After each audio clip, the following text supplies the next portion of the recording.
It is the only way that we can achieve security and prosperity for our people is through this cooperation. We actually occupy one physical space, the North America. We've also had a chance as foreign ministers to talk about how we cooperate in the region and indeed in the world. Protesters who were upset about losing their countries and freedoms were not tolerated. A couple of weeks ago, an Al-Qaeda supposed whatsoever. The Security and Prosperity Partnership has been signed without any sort of parliamentary debate. Globalist publications have been open with their frustration that the population has not bought their latest PR stunt. As integration inside the European and American unions accelerates, the superstates themselves are being merged. On April 30th, 2007, a summit was held at the White House. The Security and Prosperity Partnership's secretive approach had alarmed the public. So this time, President Bush, German Chancellor Merkel, and EU Commission President Barroso hid their treachery in plain sight. I thank the Chancellor and Josie very much for the transatlantic economic integration plan. And for that too, we need to develop a common market, common standards. So this is indeed a very important agreement, and an agreement that also brings with it a transatlantic economic council to be a permanent body with senior people on both sides of the Atlantic that will look at all those issues in a concrete manner in which way we can make it move forward. The BBC reported that the US and EU had agreed on a single market. By announcing a new economic community integration, they were simply repeating what had been done in America and the EU on a larger scale. The accord states that the two blocs will aggressively push regulatory convergence in more than 35 areas, from financial services, intellectual property, military, education, mergers and acquisitions. They also agreed to jointly push a global carbon tax. We recognize that we have a problem with greenhouse gases. We agree there is a global threat, it's a serious threat. We agree there is the need to establish a limit to greenhouse gases. We need to discuss the possible pricing of CO2. How can we translate this into a market economic compatible scheme? We have agreed to establish a high-level group, a forum. This EU-US result is translated into the G8, debated together with the outreach countries, China, South Africa, Brazil, among others, and India. A global solution to a global problem. If Bilderberg succeeds, America falls. All the victimized countries lose their sovereignty. Bilderberg is not a person, it's not an idea, it's an ideal, a very powerful group of people working together and from the positions of ultimate and absolute power, destroying every constitution on earth, no matter how powerful the constitution of the nation is. That's what these people do. The African Union arose out of the African Economic Community, set up in the early 1980s. The African Union is financed by a consortium of international bodies, governments, and corporations.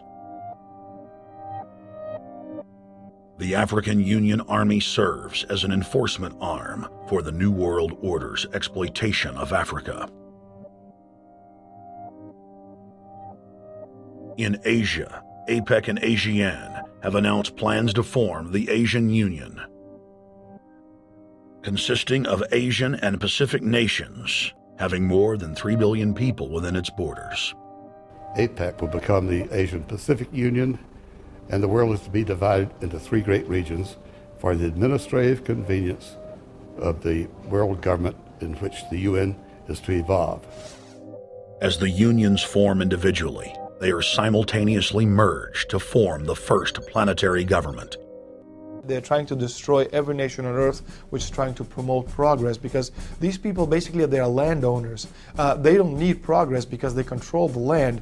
If you take the most powerful man in London, the people who belong to the Council and the Committee of 300, who belong to the Bilderbergers, the British royalty, the Guelphs, the black nobility of Venice and Genoa, these people they're landowners. The New World Order is the old world order. I mean, it's just the names have changed, the appearances have changed, but the concept hasn't changed. The idea is still to bring the men back, kicking and screaming back to the Middle Ages, post-industrial age world order. One of the things that is very shocking to most Americans is the fact that the United Nations Global Biodiversity Assessment, which came out in 1995, clearly shows that in order to protect planet Earth, we have to go back to a feudal system. They actually said that in the document. To craft a modern feudal society, the globalists are implementing a standardized North American Union ID card to track, trace, and control their serfs as they travel throughout the 3 regions of the NAU. Building on the massive displacement of humanity caused by globalization, the New World Order is rapidly constructing the physical infrastructure of the North American Union, the NAFTA Superhighway Control Grid. I'm Arthur Peterson, Colonel retired in the Army. I see things today that are happening that would make my friend who died in World War II turn over in their grave. To think that people would even consider confiscating land of farmers and ranchers and taking their homes away from them to turn it over to a foreign company in Spain, which was controlled by Don Carlos, I understand, a notorious socialist, and they get the tolls on Texas land for 50 years. The proposed Trans-Texas corridor would be a patchwork of superhighways and railroads stretching 4,000 miles from the border of Mexico, cutting through Texas to Oklahoma. A lease has been signed that would make Texas Highway 121 a toll road. A private Spanish company won the bid to build and collect the tolls for the next 50 years. These deals with private companies are being negotiated largely in secret, and many state lawmakers are worried taxpayers are being sold down the road.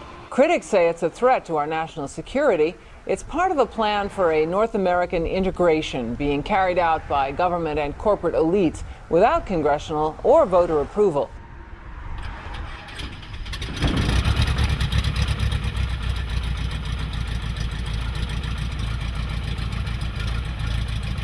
We took to the air over central Texas to get a bird's eye view of the Trans-Texas Corridor, which is under construction and will form the heart of the Trans-NAFTA Superhighway system.